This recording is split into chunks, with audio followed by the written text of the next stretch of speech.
தனுசு ராசிக்கு பார்த்தீங்கன்னா, 3வது இடத்துல ராகு இருக்காரு.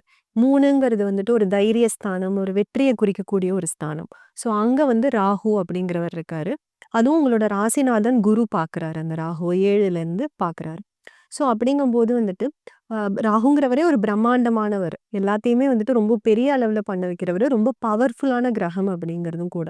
ஸோ அந்த குருவோட பார்வையில இருக்கும்போது, குரு இன்னும் ஆம்பிளிஃபை பண்ணி விட்டுடுவாரு. அவரோட எஃபெக்ட்ட வந்துட்டு இன்னும் ஜாஸ்தி பண்ணி விட்டுடுவாரு. ஒரு மைக் மாரி. அவர் இன்னும் வந்துட்டு அதோட எஃபெக்ட்ட ஜாஸ்தி பண்ணிடுவாரு. அப்படிங்கும்போது பயங்கரமான ஒரு தைரியம். இவ்வளோ நாள் நீங்க செய்ய யோசிச்ச விஷயங்கள கூட நல்ல ஒரு துணிவா, தன்னம்பிக்கையா பண்ணி, அதுல ஒரு இமாலய வெற்றி அப்படின்னு சொல்லக்கூடிய அளவுக்கு நல்ல ஒரு சக்சஸ் அப்படிங்கிறதையும் குடுக்கறதுக்கான ஒரு அமைப்பு இது. ஸோ இவ்வளோ நாளா வந்துட்டு உங்களுக்கு 4ல வந்து அர்த்தாஷ்டம இடத்துல இருந்தவரு, இப்போ 3க்கு வந்திருக்கிறதுங்கிறது ரொம்பவே ஒரு நல்ல அமைப்பு.